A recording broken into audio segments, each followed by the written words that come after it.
Pod Afro, o seu novo podcast. Pod Afro!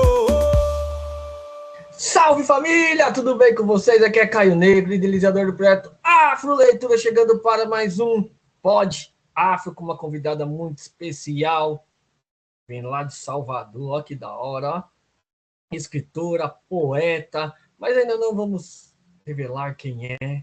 Vamos conhecer um pouquinho da história da nossa convidada de hoje no Pod Afro. Existem cidades que são escritas em mapas, mas existe uma cidade chamada Salvador, que é escrita no corpo e na pele e no útero das mulheres negras que o habitam. Uma cidade feita de contraste que pulsa entre a classe média de Luiz Anselmo e o balanço dos trens que cortam o subúrbio ferroviário de Periperi. A nossa convidada de hoje é historiadora, educadora, poeta, gestora e, acima de tudo, uma guardiã das memórias e dos afetos do nosso povo. Nascida nos anos 80, na Bahia, de Todos os Santos, ela cresceu decifrando as diferenças matrizes, paisagens e a multiplicidade da sua terra. Licenciada em História, especializada em História e Cultura Afro-Brasileira e Indígena, ela transitou com excelência por 10 anos no mundo corporativo, mas a arte e a palavra sempre foram a sua verdadeira morada. Com participações marcantes em mais de 11 antologias literárias nacionais, em 2026 ela dá um passo definitivo ao lançar sua primeira obra solo, o livro Ventre Foi Casa. Um mergulho lírico e político atravessando pela experiência da mulher negra, pelas afetividades, pelo cotidiano de Salvador e pelas heranças estéticas e políticas do Ilê Aique, do Olodum e do Aracatu. Aos 45 anos, nossa irmã é também mãe solo, a típica do Teuaquim. Dessa vivência de amor e desafio, ela confundou a página Maternidades Plurais. Olha que história maravilhosa. Um espaço revolucionário de escuta, acolhimento e visibilidade, que levou aos palcos prestigiados Festival Mulher do Mundo, o WOW, no Rio de Janeiro. Então, seja muito bem-vinda ao Pod Afro, historiadora, mãe de Teuaquim e poetista de Periperi, a nossa querida Helênia Cardoso. A casa sua, fique à vontade. Demorou, mas saiu a entrevista. Eu falei que nas férias eu ia encher o saco de todo mundo que estava me devendo, tá? Então, seja muito bem-vindo, o microfone é seu. Ô, Caio, boa tarde, bom dia, boa tarde, boa noite. Não sei a hora que o público vai assistir, mas me sinto muito honrada de estar aqui com esse convite. Peço licença para chegar. Eu costumo dizer que palavras são entidades vivas e que a nossa troca seja relevante, seja um bate-papo, mas seja também uma troca de conhecimento. Quero parabenizar você por essa iniciativa linda. A gente sabe que para pessoas negras, né, a gente tem alguns entraves aí devido à questão do racismo estrutural e estruturante, mas fiquei mais feliz e empolgada ainda de saber que essa ideia veio através de suas filhas, né, duas meninas, né, que estão, através da literatura, revolucionando o mundo. Veja o que é que a maternidade e a paternidade faz com a gente, né? Às vezes a gente pensa que a gente vai transmitir valores e conhecimentos e eles nos ensinam muito e nos impulsionam. Então é isso, queria agradecer já com essa, né, essa introdução aí maravilhosa. Fico às vezes ouvindo, meu Deus, é isso tudo mesmo? Só é tudo isso mesmo? É tanta coisa, às vezes a gente vai fazendo, vai dando passo a passo, eu não fico costumando a olhar o que eu já fiz, eu fico sempre buscando fazer coisas, me juntar com pessoas, né? E aí ó, quanta coisa a gente já conquistou, né? E eu não sou fruto sozinha, eu sou uma confluência de pessoas, partindo da minha família, de amigos, professores e pessoas assim como você, generosas, que eu venho encontrando pelo caminho. Sabe que eu estou muito feliz e honrada, e super empolgada de estar aqui. A honra é nossa, né? É como você falou, um projeto que nasceu aqui na sala de casa e ganhou o mundo. Então, era uma brincadeira de nós três aqui. Hoje a gente tem credencial, tem blusa, tem o projeto, tem blog, tem o YouTube. E era uma brincadeira nossa aqui, porque elas gostam de ler, na verdade. Passou isso daí de pai para filho. E aí eu tô aqui no quarto delas. Olha, já deve estar Quais chegando as a uns idades? 9 e 13. Meu Deus, que maravilha. Imagine as Não, muito mulheres, né? mesmo. As meninas já são essa potência. Imagine com o passar do tempo, o que é que não... É nessa juventude que eu acredito. Eu fico muito E aí feliz. eu tô Eu tô aqui na aqui sua. principalmente por você, mas suas filhas também me Aham. impulsionam aqui, viu? Não, Gosto da vai sua. sair o Pod Afro Kids, não queita a cabeça, tá? Hoje as perguntas aqui vão ser tranquilas, porque quando chegar com elas vai ser pior, tá? Hoje a pergunta aqui é só perguntinha fácil. Aí, e eu tô aqui no quarto delas, deve ter, hoje, se não chegou a uns 50 livros aqui, imagine duas crianças, não chegou nem aos 15 anos, deve ter uns 50 livros aqui já, viu? Que maravilha. Isso é E muito bom aí, de... Meu filho também tem a biblioteca dele, não sei se chega uhum, já a 50, não, mas se tem algo que eu procuro levar ele para feiras literárias ou eventos aham. infantis. E quando ele escolhe um livro, tá em uma coisa que eu não consigo dizer não, não consigo. Quando ele se interessa Ah. por um livro, eu passo o cartão de crédito e peço ao universo. E para começar, uma pergunta.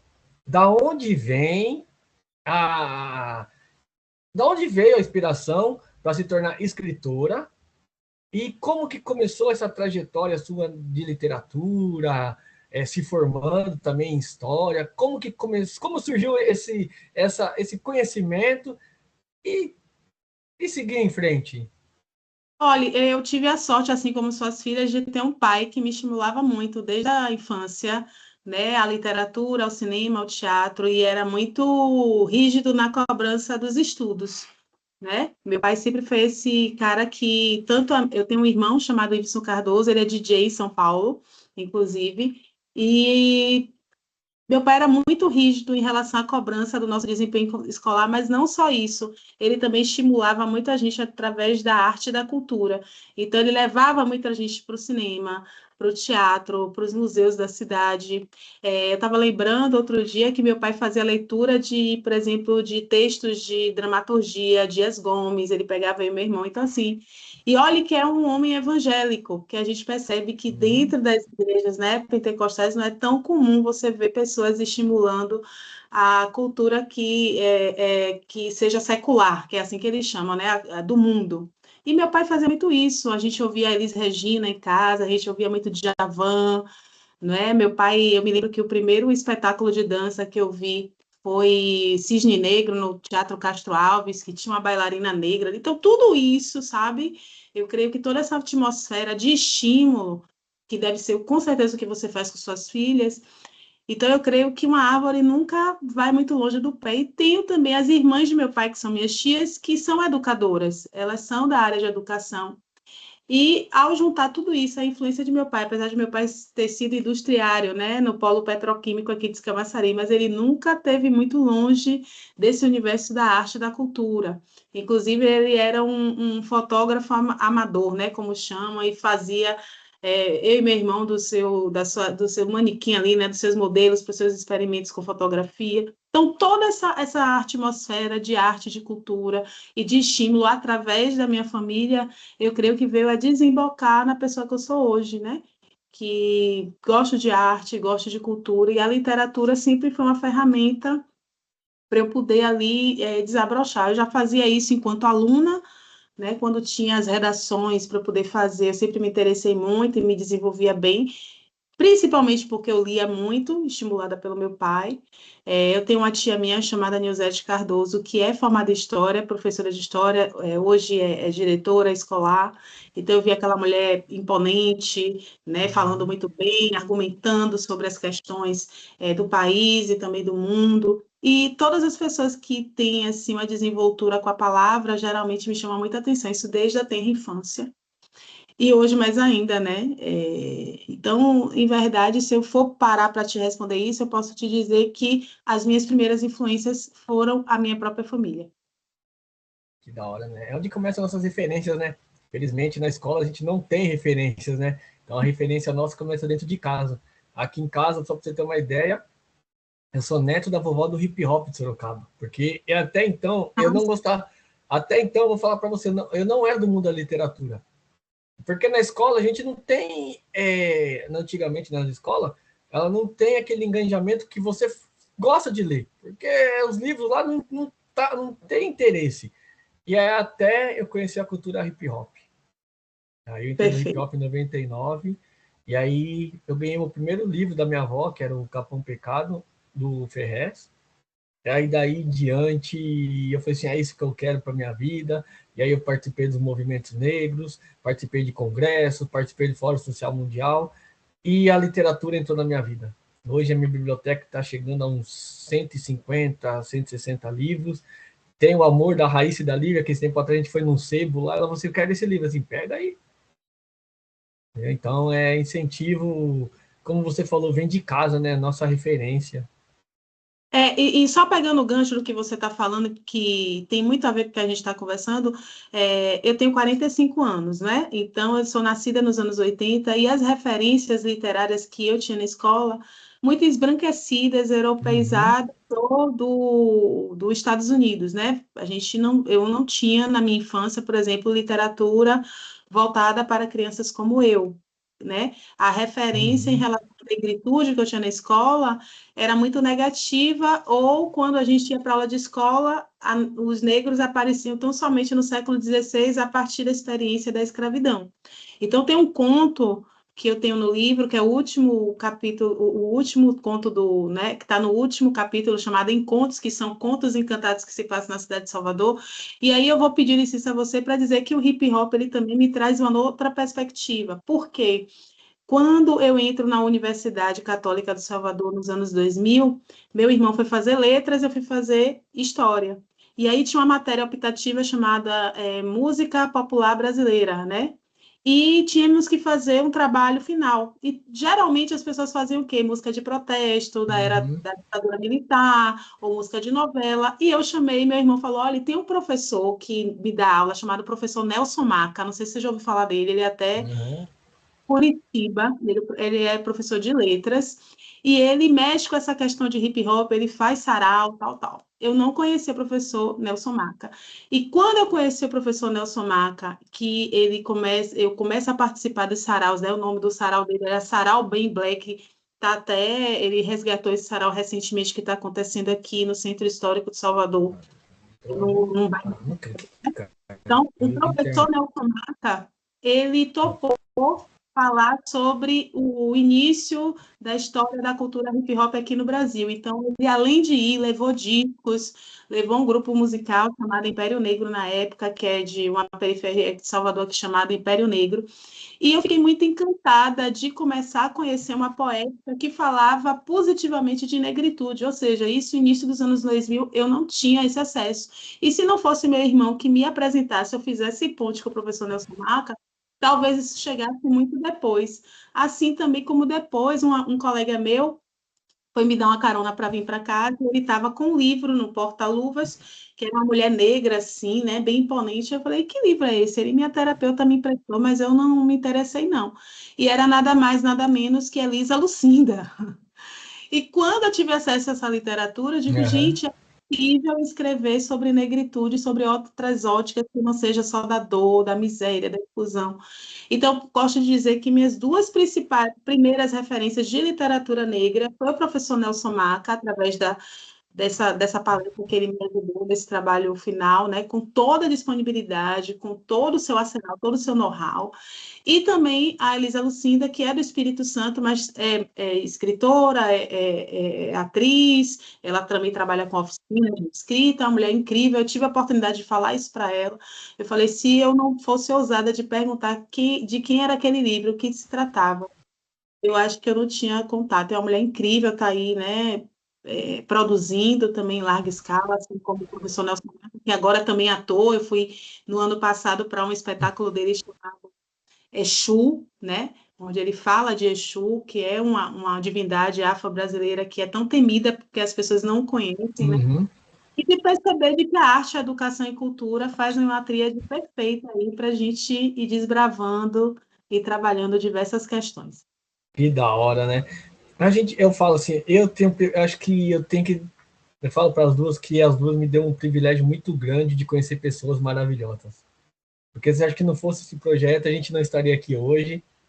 A gente tem a série Páginas Periféricas, onde a gente está conhecendo vários escritores do Brasil inteiro, e é legal ver ele sendo homenageado, porque às vezes passa, mas ninguém conhece. E a gente está trazendo vários escritores. Conhecemos um casal também do Rio de Janeiro que escreve literatura infantil antirracista, tem Vossa Senhoria, ontem a gente fez um podcast com a Aline, que ela também tem os livros dela, né? Que ela vai participar de uma premiação nos Estados Unidos, em Las Vegas, a primeira brasileira, Maravilha! a primeira pessoa aqui do Brasil, a primeira brasileira a participar desse prêmio, que é o prêmio literário lá em Las Vegas. Ela estava toda feliz lá. Depois eu vou te mandar o contato dela, que é muito legal. Ela tem o Baumi, tem os livros dela, tem o filho Akip também, que é o Malik, aquele moleque é uma figura. Ela é do Vai Vai, da escola de samba. Ele entra no meio da bateria, ele é intérprete, ele faz de tudo. E um dos livros dela é contando a história dele. Então, ela misturou a vida literária com a vida real, legal. Depois eu te mando o contato dela.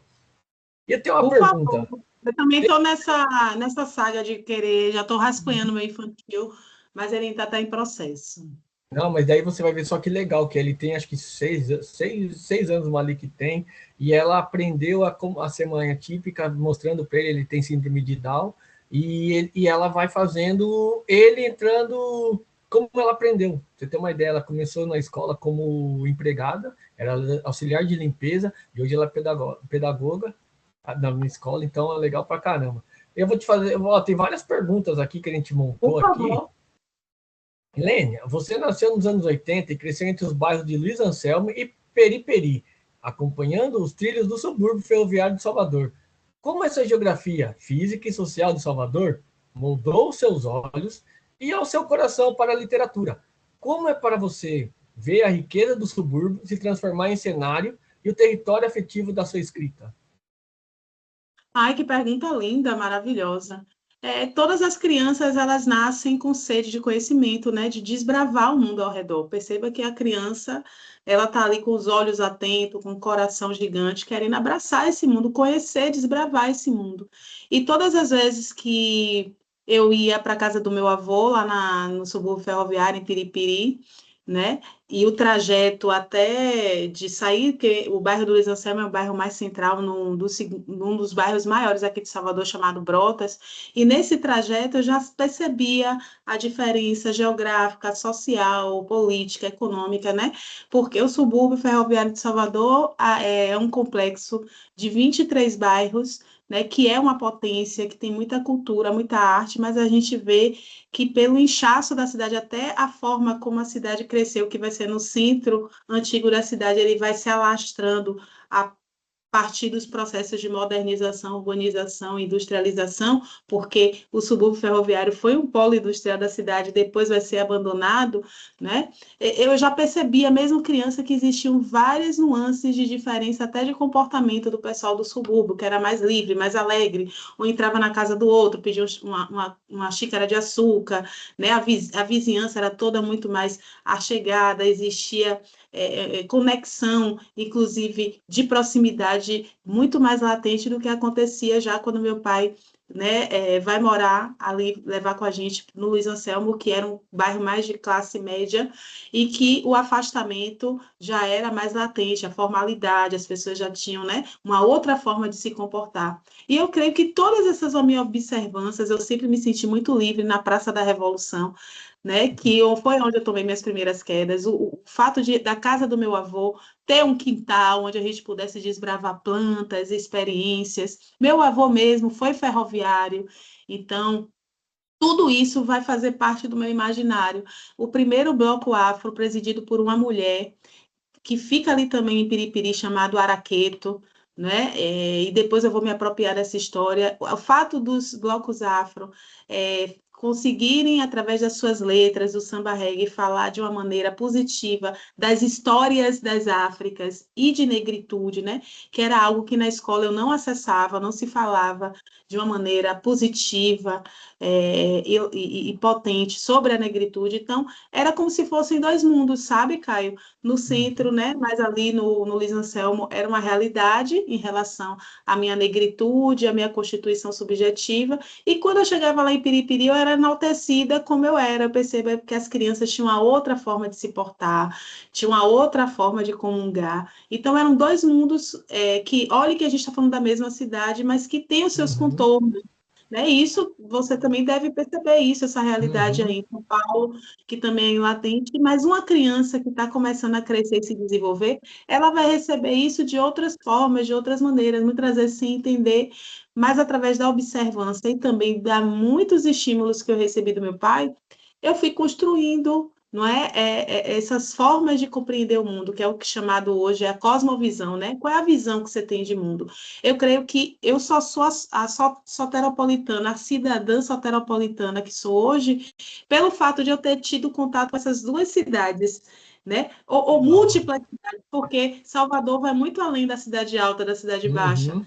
Pode dizer que Salvador é várias dentro dela mesma. De que Salvador a gente está falando? Do centro antigo da cidade, do Pelourinho, do Farol da Barra?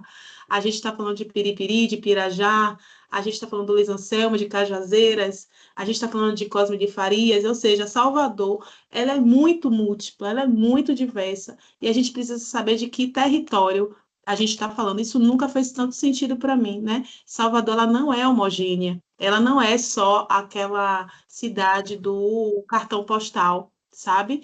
E eu fico Uhum. feliz, por exemplo, a Drica Barbosa tem um clipe chamado Tentação, que ela fez nos trilhos do subúrbio. Ela vai utilizar a estação do trem da calçada, que é um prédio histórico, que foi criado ali no século XIX, e é um cenário incrível. E ela, em parte do que depois eu sugiro que vocês assistam para vocês entenderem um pouco o que eu estou falando. Ela faz esse clipe com a banda aqui de Salvador chamada Tocha, que é de pagodão, e ela usa um dos vagões dos trens do subúrbio para poder dar uma atmosfera, né, em relação à cidade. Depois ela vai para o outro território, que é a praia da Gamboa, mas ela se faz valer desse território suburbano, periférico, que não deixa de ser uma potência. E a Vanessa da Mata também já Uhum. utilizou os trilhos do subúrbio para fazer um videoclipe dela, que é lindíssimo, chamado As Palavras. Ela, né, você percebe que muitas das vezes, até quem está dentro do subúrbio não Aham. consegue essa beleza, mas muitas das vezes a indústria cultural, musical e de áudio e vídeo consegue ver a beleza, porque é o quê?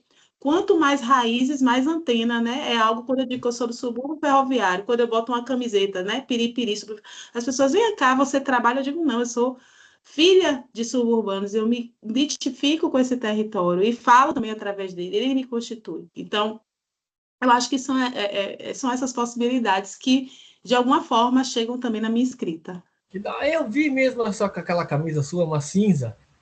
E daí eu Sim, vi os comentários, eu fui ler os comentários lá, assim, mas o que sim. ainda vai perguntar? Será que é um coletivo? É um projeto de sarau? Porque eu fui ler os comentários estavam legal assim, mas será mesmo? Daí você falou, que legal.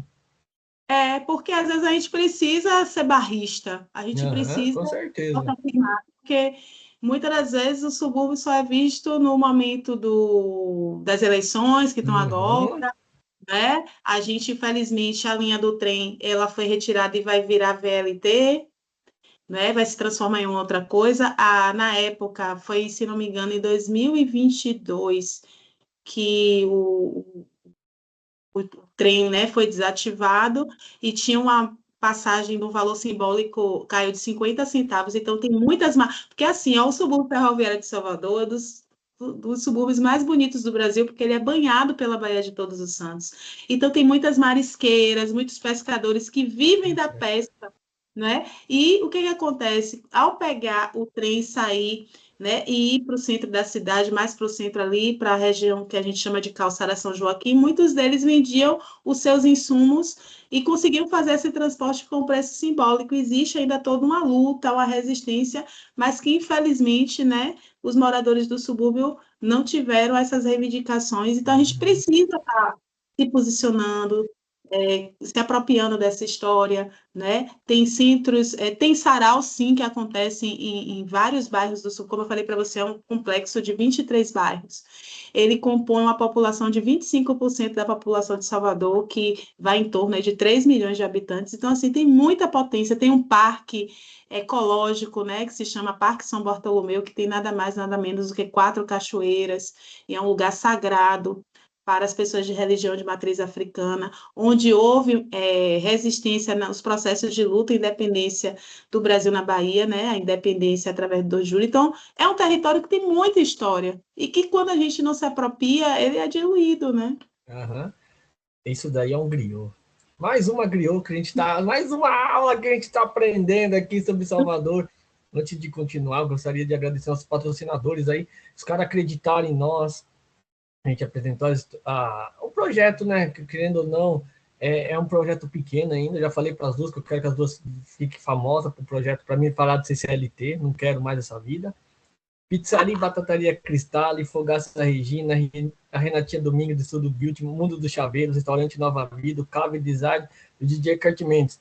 Só para você ter uma ideia, minha amiga, essa Fogaça Regina, quando eu apresentei para ela o projeto, a gente estava com uma série chamada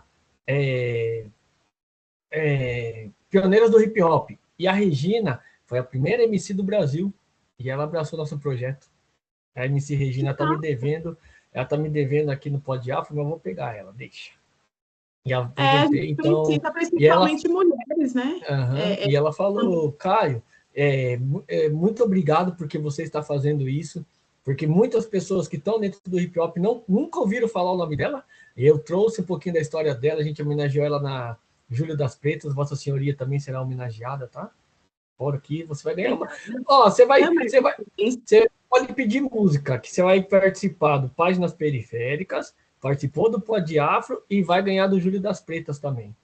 Tá? Oh, meu Deus do céu. Assim meu coração não aguenta. Segura a emoção, hein? Segura a emoção. E como professora, nós temos a Lei 10.639, que infelizmente parece que... Então, minha querida, hoje você é professora da cultura afro-brasileira, né? E nós temos a Lei 10.639, né? Que infelizmente não é vista com bons olhos por todo mundo. Só você vê aqui em São Paulo o caso de policiais invadindo escola por causa de um desenho de um orixá. E como você é professor especialista em cultura afro-brasileira e indígena, como você enxerga a literatura como uma ferramenta de letramento racial e um resgate histórico que os livros didáticos tradicionais muitas vezes não conseguem alcançar? Perfeito, essa pergunta é maravilhosa, porque é um enfrentamento, Caio, de todos os dias, né? Nós passamos por 388 anos de escravização. Podemos dizer que essa abolição, essa falsa abolição, a gente ainda está no eterno 14 de maio, como é bem dito por um cantor chamado Lazo, e onde ele fala, né, que o dia 14 de maio eu saí por aí, não tinha nem casa, trabalho, nem para onde ir. Então, a gente ainda está tentando, através das políticas públicas, através da lei, assegurar um conhecimento que nos é de direito, não é? Porque o eurocentrismo, o colonialismo, ele não deixa de nos chegar a todo momento, seja através da estética, da música, da arte, da ciência, não é? Porque muitas crianças e muitas pessoas têm dificuldade de associar a África, o continente africano e a pessoas negras à intelectualidade devido a um processo de colonização, devido a esse eurocentrismo que é disseminado nas grades curriculares. Eu acho que esse nome grade ele é bem cabido porque ele não nos liberta. A educação ela só é emancipatória quando ela liberta, quando ela discute o status quo, ou seja, o estado das coisas. E para a gente fazer isso, a gente vai precisar de um alunado e também de professores que tenham senso crítico, não é? Que questionem a lógica das coisas, para conhecer os processos de constituição de matrizes civilizatórias africanas antes da presença dos europeus.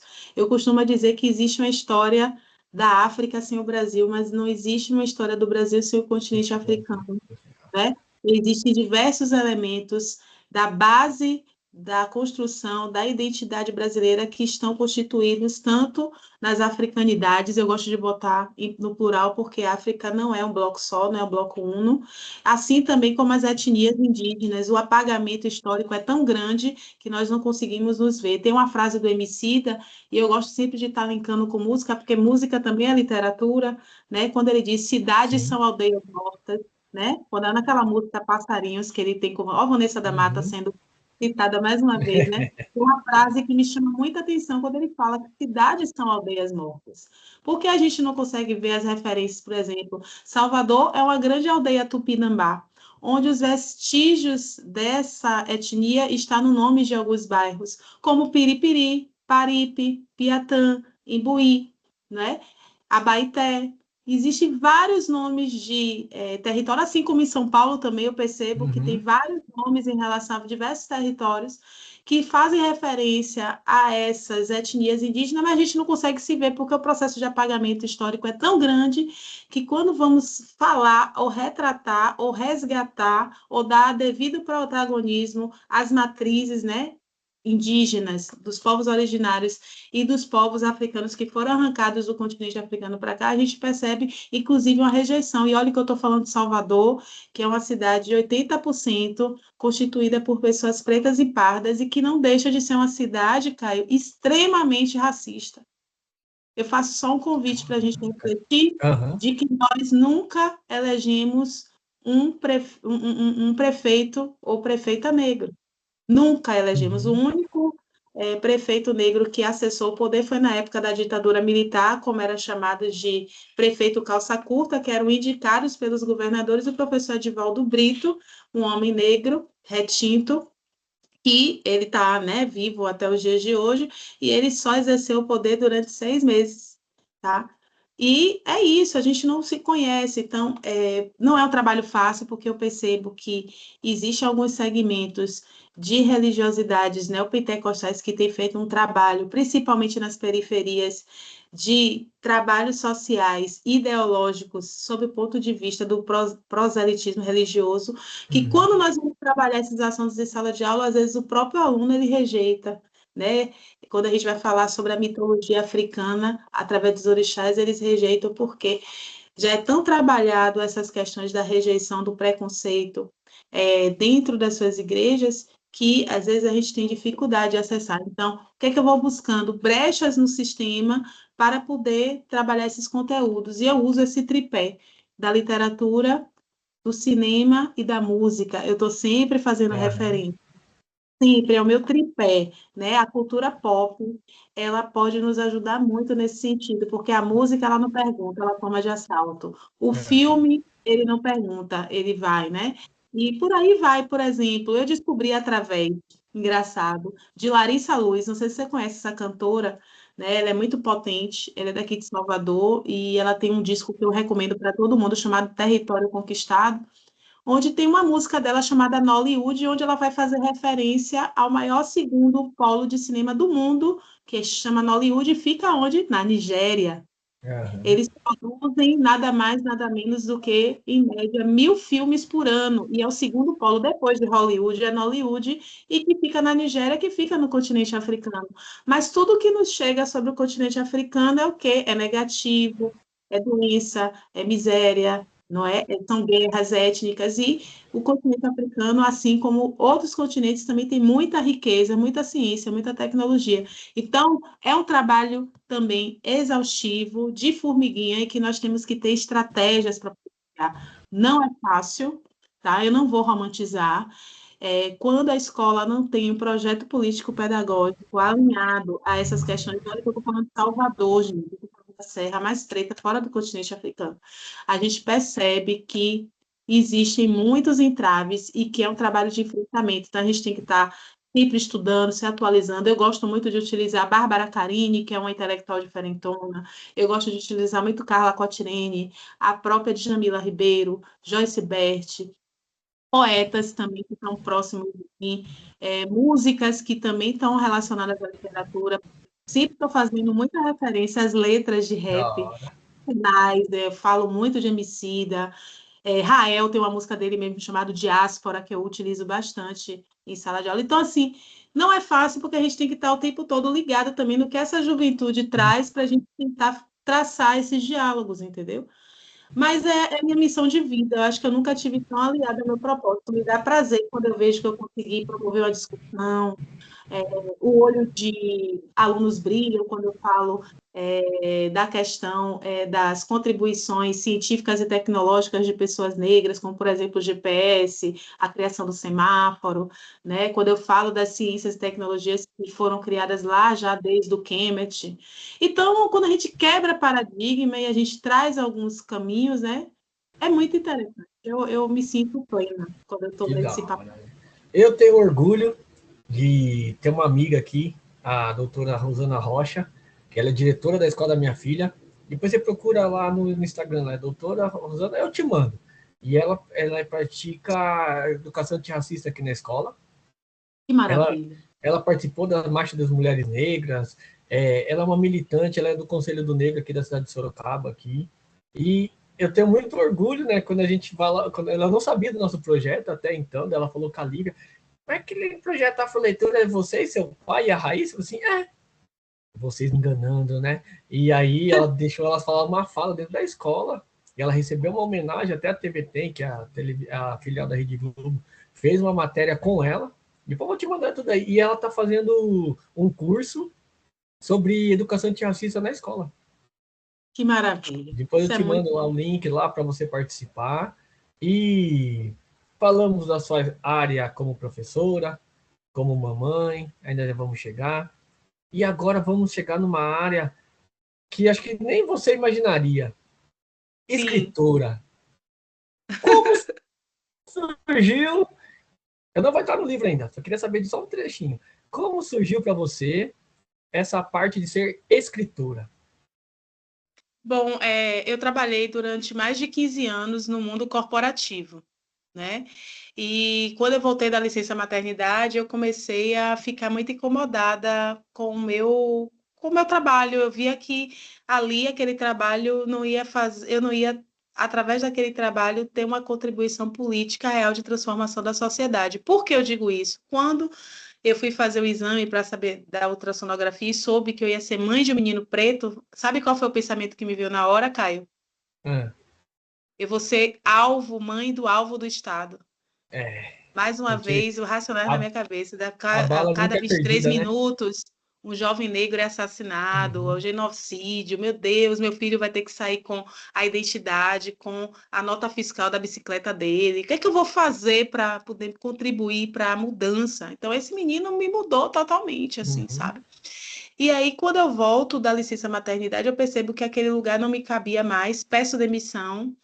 E aí eu consigo regressar para a área da educação. A área da educação era a área assim que eu tinha muito respeito por adentrar, porque eu acho que só deveria entrar nesse campo sagrado da educação realmente que tem compromisso político com ele. Então eu posso te dizer que a minha virada de chave foi com meu filho, minha gravidez. Na pandemia, comecei a assistir muitas lives, acho que assim como você, todo mundo. uhum.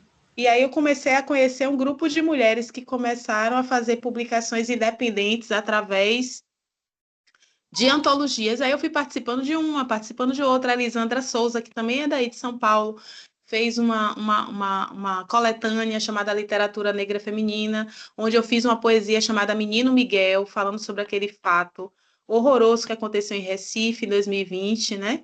Eu consegui responder aquilo através de poesia, e essa poesia foi selecionada e foi publicada. E por aí foi, aí eu fui vendo que a temática da maternidade, da questão da construção da identidade da mulher negra, né, a afetividade, eram coisas que me tomavam muito. E olha que eu ainda nem sabia qual era a mãe atípica. Também, nesse processo de pandemia, eu fui observando meu filho e algumas especificidades dele, né, em relação à interação social, comunicação e o processo cognitivo dele. E aí, pronto, aí eu fui transformando tudo isso em poesia. Em poesia, tudo para mim, eu vejo muito tudo pela ótica da poesia mesmo. Por exemplo, para mim, o pôr do sol nunca é só um pôr do sol. Até pegar um metrô mesmo. Tem um texto meu, um texto que se passa dentro do metrô, né? Eu observando. Então, para mim, desde o cotidiano, de coisas simples, a questões políticas, a questões estruturais, tudo me inspira, porque eu vejo tudo pela ótica mesmo da poesia, posso dizer assim. E aí, o que que acontece? Fui chamada para um festival literário, inclusive aqui no subúrbio, e eu já tinha participado de umas antologias, mas pelo fato de eu não ter tido meu livro solo, isso foi em 2024, eu não pude participar. Aí eu disse, eu vou me organizar, eu vou lançar meu livro, para que ninguém possa mais me fechar uma porta, dizendo que eu não sou escritora É, pelo fato de eu não ter o livro que solo. da Foi meio hora. que uma resposta, um não. Mas Aham, não vi isso de forma negativa. Eu disse, eu já tinha substância, já tinha material para fazer meu livro, eu só precisava me organizar e botar ele no mundo, e foi o que eu fiz. que da hora, né? Você falou de música, veio aqui dois grupos para você trabalhar, que é os África Brasil, eu não sei se você Sim, conhece. sim, Tem somente o álbum Antigamente Periferia, Antigamente Quilombos, hoje Periferia. É um álbum sim. sensacional. E tem um chamado Renan Inquérito. Depois você Os procura África aí. Brasil, eu conheço algumas músicas, mas esse segunda referência não. Eu vou querer, porque eu sempre gosto de estar trabalhando em sala de aula, trazendo referência. Procura lá, porque o nome do álbum é Tiroide. E todo mundo sabe que tiroide é um câncer. E ele fez esse álbum em cima dessa doença. Então, uma das faixas da música que é ele batalhando, fazendo uma batalha de rima contra a A tiroide. tireoide. Foi um dos melhores álbuns de rap desse ano. Você Aí procura vou lá, ver. Fiquei curiosa. procura Renan Inquérito. Aí também ele já tem um outro projeto que chama Abra a Cabeça, que ele leva o hip hop para criança. Ele veio aqui na cidade de Sorocaba, levei as duas depois é só você colocar lá hip hop Abra a Cabeça, do Renan Inquérito. Seu filho vai amar. Aí eu vou ver essa referência. Toda É uma referência é referência. bem-vinda. Nossa, um teatro falando da cultura hip hop, só que totalmente infantil. Totalmente infantil. E Renan as duas, Inquérito. Inquérito, isso, o nome dele. Depois você procura aí, depois eu te mando tudo certinho. E Certo. aí, falando do seu livro solo de estreia chama-se Ventre Foi Casa. Esse título é extremamente forte, poético e ancestral, o que representa o útero e o ventre como casa e morada de memórias do cotidiano de uma mulher negra. Fala também sobre identidade, porque, assim, como eu te disse, a maternidade me transformou, me fez ter um compromisso político com a minha comunidade, não só com meu filho, porque a gente vive em comunidade, nós somos comunidade, né? Então, a partir do momento que eu me tornei mãe, virou uma chave muito grande, né, para mim.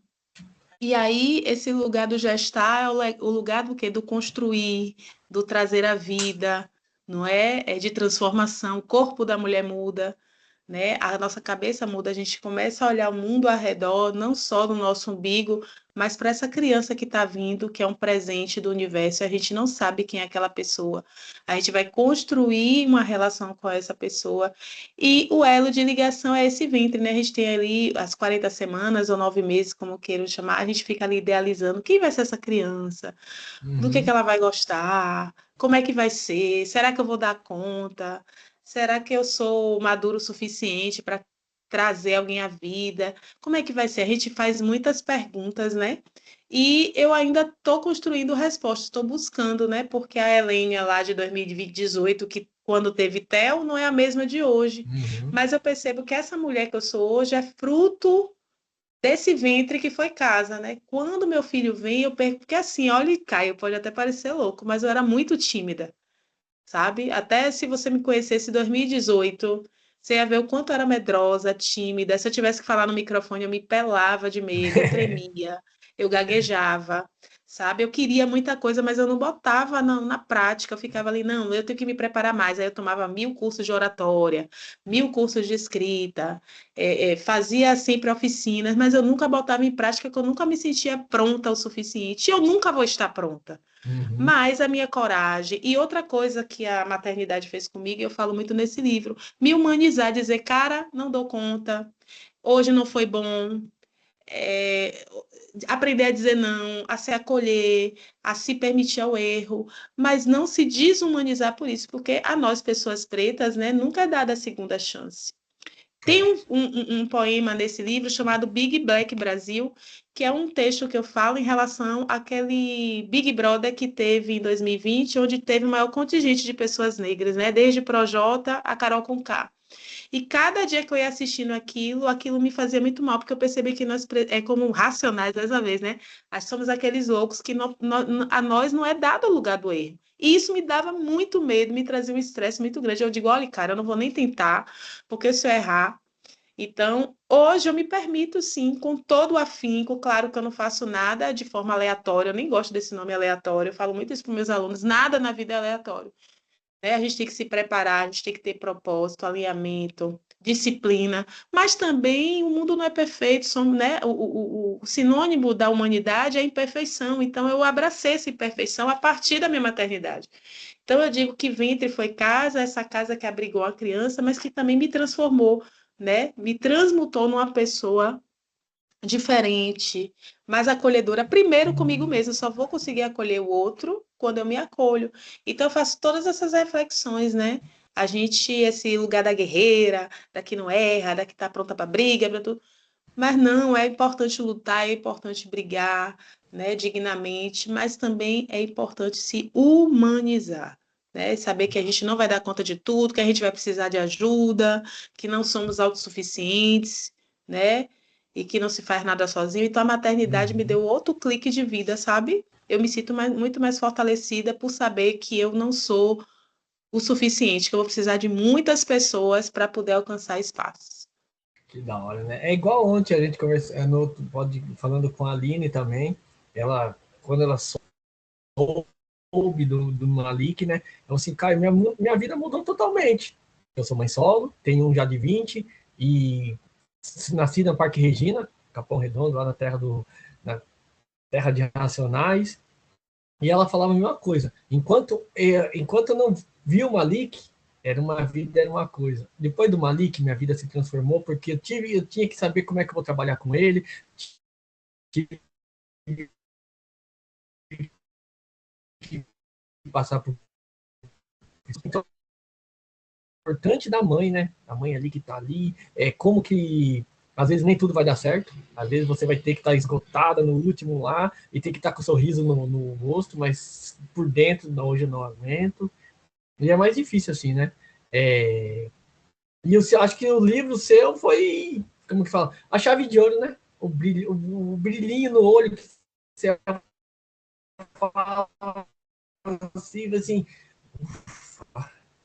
agora eu posso dar uma. Na verdade, assim, eu sempre gostei desse lugar da comunicação, sabe, Caio? Você está me ouvindo? Então, pode falar. Pronto, esse lugar da comunicação, da palavra, ou dita, ou escrita, ou cantada, né? A expressão artística, ela sempre me chamou a atenção. O lugar que eu estou desaguando isso é através da literatura.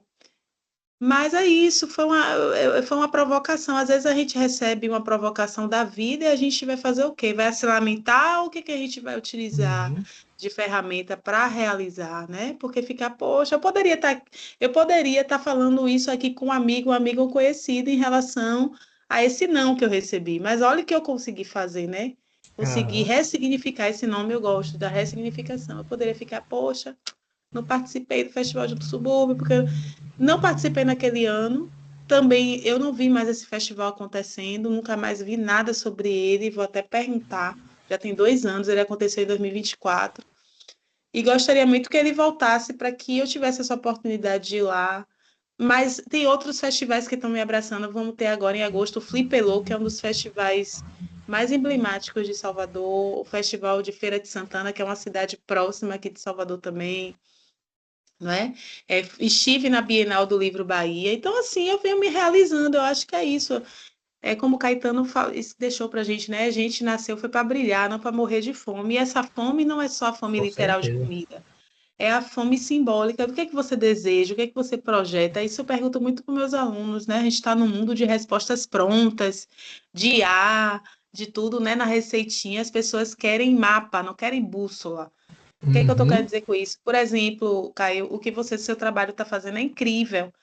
Eu posso me inspirar em você, mas eu não posso copiar o seu trabalho, porque eu sou outra pessoa, eu tenho outra vivência, eu Aham. tenho outras lentes, entendeu? Você pode ser uma inspiração, mas eu não posso. Vem cá, Caio, como é que eu faço para fazer um podcast? Como é que é isso? Não, eu posso me inspirar em você. Poxa, cara tem 2 filhas e está utilizando a comunicação para estimular não só elas, mas para poder influenciar e colocar à baila o trabalho de escritores negros. Legal, muito bom, vamos propagar isso. Uhum. Eu penso nisso, entendeu?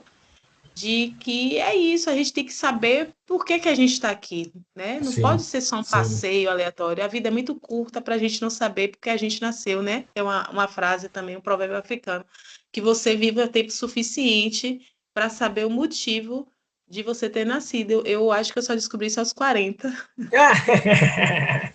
né? Foi em É, 2020, minha virada de chave, né? aham. Eu fiz 40 E eu acho que. anos em 2020 e me sinto assim, plena, velho. Como eu tinha 20, eu vivia perdida ali, correndo atrás de Aham, pessoas, querendo, sabe, me encaixar. E hoje eu tô muito de boa com o meu propósito. Eu sei, não tenho pressa, né, de estourar. Eu sei que o mercado editorial no Brasil, é um trabalho, um caminho com seus percalços para ser percorrido, mas eu não estou com uhum, pressa porque eu já dei o primeiro passo e continuo sim, caminhando. Então, é isso, né? Gosto de conhecer que da hora, pessoas, né?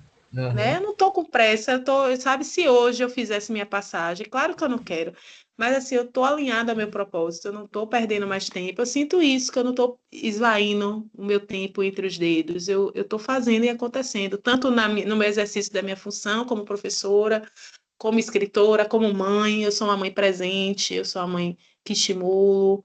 Meu filho, ele tem tido avanços significativos, ele se comunica. Olha, para você ter uma ideia, meu filho não está igual a Raíssa e a Alice, não, mas, por exemplo, semana passada a professora falou que ele é um dos melhores leitores da sala por que e que ele é será? um dos melhores alunos da turma. O que é que uma mãe quer mais ouvir de um filho, gente?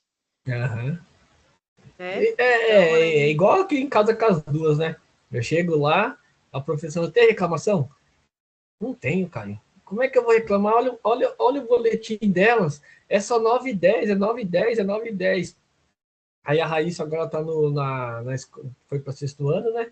E aí eu fui na reunião, da professora falou assim: não tenho o que reclamar, é a primeira da sala, é o orgulho da sala, e agora com esse projeto de literatura, vai voar. Entendeu? Então, para mim e para minha esposa, é um orgulho ouvir isso aí, né? Porque eu só dei trabalho para minha mãe. Minha mãe chegava na, es- Minha mãe chegava na escola lá. Ai, olha. Não, mas mãe, pode ficar tranquila. Pode ficar tranquila que eu não baguncei hoje. Mas assim, dava trabalho assim de ir na escola, de ficar cantando. O professor assim, ele chega aqui, ele faz toda a lição, mas ele começa a cantar, daqui a pouco ele começa a andar, ele vai conversar, vai assim, e a Lívia também é a mesma coisa. Você é de pai para filha, mas não adianta. Mas quando você é orgulho, né? É o orgulho do pai e da mãe. Mas a gente chega na escola, escuta isso, nossa, volta com o sorriso de ponta a ponta. E aí eu brigo com ela, falo assim, ó, é aqui em casa elas não têm celular. Eu falo pra ela, hoje tá, porque estão de férias, ainda eu deixei. Mas é difícil, eu não deixo, porque senão fica o dia inteiro no celular. E falo assim, aí seus livros vocês não vão ler, a tarefa não vai fazer. Então a gente briga igual, não adianta, viu? E aí a gente fala, eu falo para elas, ó, pelo cabelinho seu ser cacheadinho, ser armado, você vai ter que se preparar para ouvir também esse tipo de brincadeira, tá? Então, quando você lê Martin Luther King, você lê Malcolm X, lê Zumbis, lê Dandara, é suas referências. Elas é mesmo, né, perfeito. papai? E a gente tem um debate aqui, às vezes a gente fala disso daí, entendeu? E continuando no livro, na obra, você evoca cenários emblemáticos como o Cine Glauber Rocha, A Noite da Sim, Beleza Negra e A Força sim. dos Blocos, Ileaê e o Olodum. Como a beleza, a música e a estética desses blocos afro de Salvador deixam de ser apenas uma festa para se tornar espinha dorsal da sua identidade política e literária. Total. É, até as cores aqui do livro, né? Que Uhum, são as cores do Ileaê, vermelho, o sangue derramado, né? O amarelo, toda a riqueza, o preto, a pele do nosso povo preto, e o branco da paz. Então, já desde da capa, eu não foi aleatório também, é de uma maneira muito fincando esse marco de como o primeiro bloco afro do Brasil, que o Ileaê é o primeiro bloco afro do Brasil, né? É criado em 1976, ainda em plena ditadura militar, e vão fazer todo um enfrentamento a essa força repressiva, onde vão falar de forma ousada, mas muito bem embasada sobre as histórias das Áfricas e também de referências positivas de negritude naquele contexto onde não era muito usual fazer isso. Vamos lembrar que não existia internet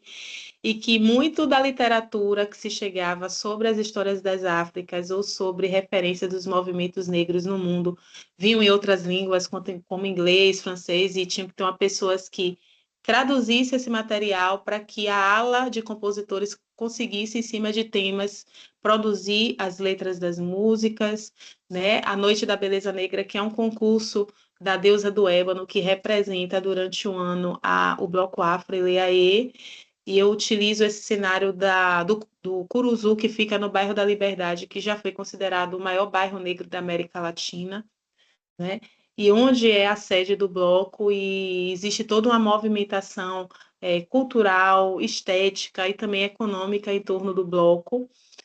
E posso dizer que foi um dos impactos que me fizeram ter uma autoestima enquanto mulher negra, porque uma das membros do bloco, ela tinha o seu filho estudando também numa escola que eu estudei, chamada 2 de Julho, ou seja, 2 de Julho, uma data política, cívica, né, que demarca efetivamente a independência do Brasil. Então, nesse conto, chamado Noite da Beleza Negra, eu vou unir tudo isso, a referência de Maria Filipa, que foi uma das heroínas da independência do Brasil na Bahia, marisqueira, pescadora, capoeirista, onde ela vai utilizar do poder de sedução junto com mais 40 mulheres para atrair as tropas portuguesas para a praia da ilha de Taparica. E quando eles chegam, ela vai utilizar a ciência das ervas. Já ouviu falar, caiu numa erva chamada cansanção? Não. É tipo urtiga, você deve Aham, conhecer. aham. Que ele tem, quando tem contato com a pele, queima. Então, quando eles Aham. chegaram perto das mulheres achando que iam se dar bem com elas, elas dão a surra de cansação neles, eles ficam se ardendo, né? E elas vão lá e ateiam fogo nas 40 embarcações dos portugueses. Então, mulheres que sabem utilizar a sua força, né? E até o poder de sensualidade para vencer guerras e batalhas. Então, tudo isso está aqui, né? E principal a batalha, como você falou, em relação às suas filhas, através do conhecimento, né? Através de um arcabouço teórico, metodológico, científico, intelectual. Eu acredito muito nisso. No meu livro tem muita referência a Glauber Rocha, não só o espaço físico, mas também esse cineasta, né, do cinema novo. E é isso, eu vou trazendo muitas referências aqui, inclusive históricas, porque eu sou formada em história, então tem a Revolta dos Búzios, a Revolta dos Uhum. Malês. Vocês vão ver também referências a negros que fizeram enfrentamento na ditadura, como Abdias do Nascimento, Beatriz do Nascimento, o próprio vovô do Ileaê, né? Eu falo de Bell Hooks, também eu trago referências de Bell Hooks, trago referência de Grada Quilomba. Eu trago muita referência porque eu acabo vomitando, no bom Que da sentido, tudo hora. que eu absorvo, entendeu? Eu rumino e coloco para fora tudo isso, né? Como eu falei em outro momento, até o Big Brother, né, daquele de 2020, tem referência aqui, o Menino Miguel. Eu faço referência aqui também a própria Mitz Renata, a mãe do Menino Miguel, né? Eu tenho um poema meu chamado Terral Brasilis, em que eu cito alguns homens pretos que foram assassinados, né? Desde o menino Miguel, a Miguel, Miguel Otávio também, o menino, né? Miguel Otávio no Rio de Janeiro, aquele rapaz, eu esqueci o nome dele agora, que também foi estrangulado no supermercado Extra, né? Aham. Porque eu acho importante a gente falar. Felipe Ferreira, que foi um garoto também em plena pandemia que estava fazendo umas manobras com sua bicicleta e teve voz policial, né? Recebeu a voz policial, ele só estava ali gravando algumas manobras que ele estava fazendo com a bicicleta. Então, esse corpo preto que nunca está livre das violências, né? Também é retratado aqui, né? De uma maneira de protesto, de levante e de organização da luta política de uma maneira mais estratégica, através da poesia. Então, eu vou costurando essa coxa de Que da retalhos, né, hora. aqui, e é isso. Eu tenho muito orgulho de ter Aham. feito esse livro, né? Porque tem uma frase aqui, só para fechar, que eu sei que eu falo demais, o professor fala muito, viu? Nada, tá Que para gostoso do papo, esquenta a cabeça, não. Estamos de que para uma férias mulher mesmo. negra ser escritora é preciso fazer muito carnaval primeiro. O que a Conceição Evaristo está querendo dizer? Que nós mulheres negras ainda somos muito vistas sob o ponto de vista dos estereótipos, ou da hipersexualização, ou da Uhum. subserviência, de trabalhos, né, são vistos como menores, mas a gente nunca é vista nesse lugar da produção de conhecimento e da intelectualidade. Tem pessoas ainda que, quando vê uma mulher negra se expressando muito bem, escrevendo muito bem, produzindo ciência, sempre está duvidando dessa capacidade, cognitiva, né? E é muito cansativo a gente ter que ficar ali provando e reprovando que sim, somos dignas de produzir conhecimento, dignas de respeito e de desbravar que, fora esse sistema racista aqui no CC, a gente não tem limite, a gente chega grandão. É isso mesmo.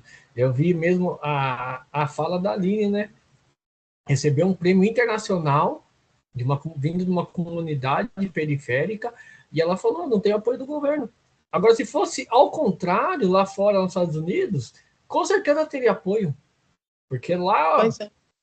como ela falou, lá a comunidade negra é muito forte. Então, eu que sou artista, sou um cantor de rap famoso, como que é seu livro? É 50, tô assim. Porque lá eles gostam de ver a comunidade negra crescendo. No Brasil, até ao contrário, que nem ela falou assim: Caio, eu fui lançar meu livro, tinha gente que era contra. E eu falei assim: imagina agora que você vai receber uma premiação internacional. Entendeu? Então, infelizmente, ser escritor no Brasil e ser escritor de quebrada, escritor negro, negra, é mais difícil mesmo. Parece que é 10 vezes mais difícil, como diz Racionais, né? Da ponte para cá é tudo diferente. É sobre isso. E o livro, você estava aí, conta com o Profácio, do lendário ator e diretor Jackson Costa. Como surgiu essa parceria e como foi ver um artista desse calibre, tão ligado à identidade teatral e poética da Bahia, esboçar-se sobre as suas linhas? Cara, eu tinha chamado a outra pessoa que não pôde, eu chamei algumas mulheres negras, inclusive, desse mundo literário nosso, que eu também chamei e me disseram não, ou não me responderam. Eu não vou dizer os nomes aqui para não ser antiética, Uhum. Tranquilo, né? tranquilo, sem polêmica. Mas o Jackson Costa, que é um ator, inclusive, por que eu chamei o Jackson Costa? Porque ele é um artista teatral e que tem uma ligação direta com a poesia. Ele representa muito a figura de Castro Alves, por exemplo. Ele faz muito esse tipo de performance através de poesias. Ele já teve programas onde ele sempre abria com poesia. Então, quando me deu o start de chamá-lo, eu falei, poxa, é um cara que tem uma ligação com a poesia. Mas eu tinha recebido outros nãos também, inclusive de mulheres que eu acreditava que poderia dar um know-how muito grande a esse livro. A princípio, pensei em mulheres. Mas eu recebi não, teve respostas que eu não recebi.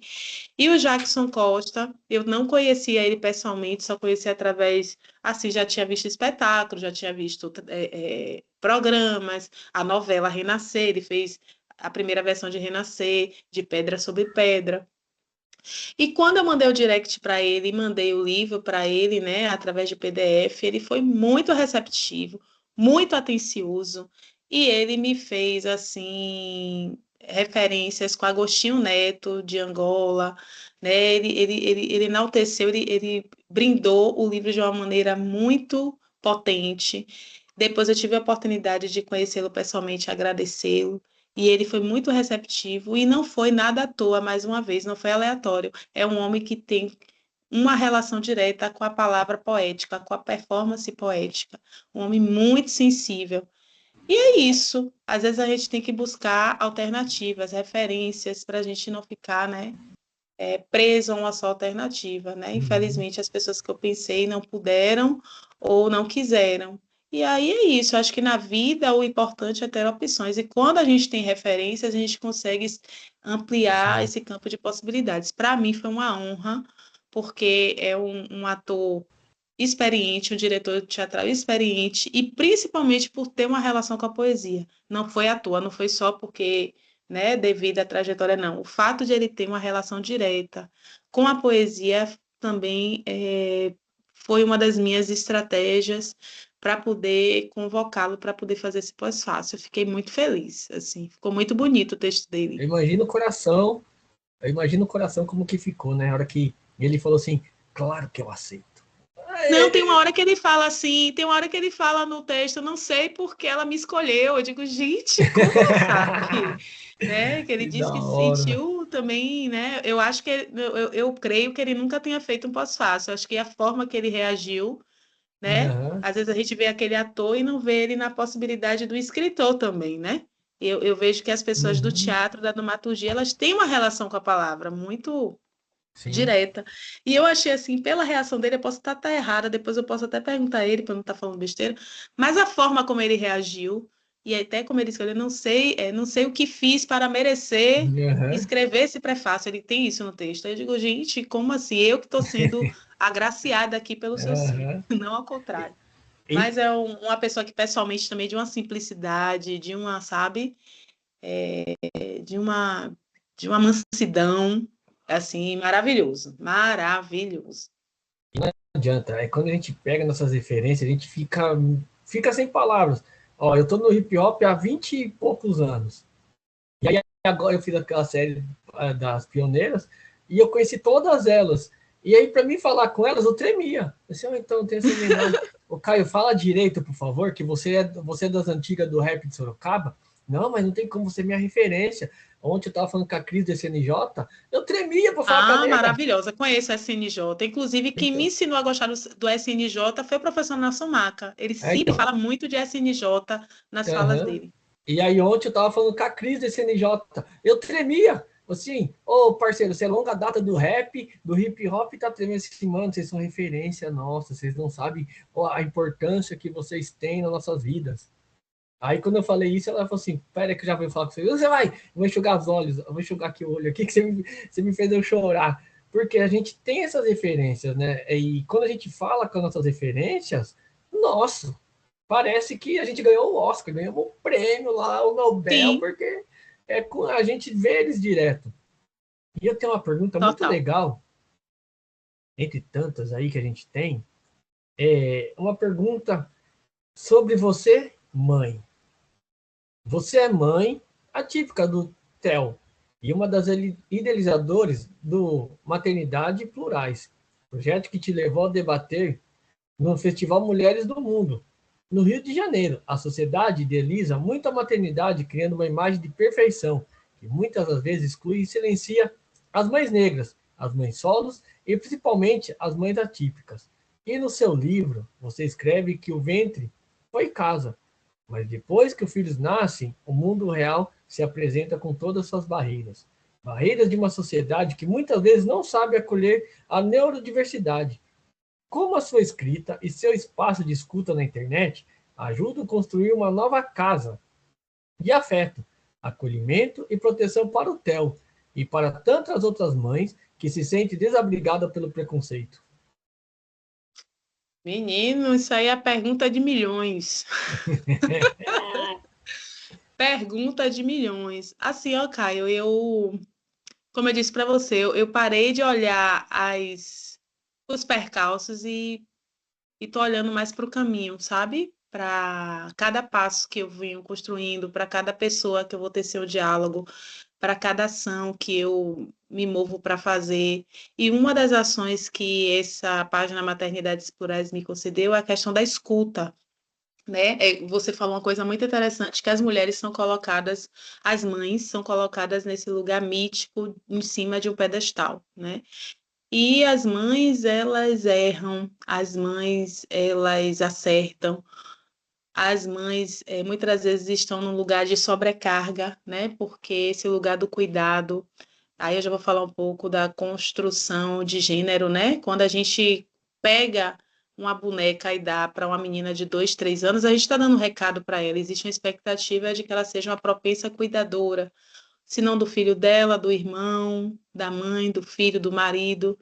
E isso precisa ser quebrado, né? Esse exercício Uhum. da maternidade, ele é um exercício potencializador, mas ele é um trabalho. Maternar é um trabalho como outro qualquer.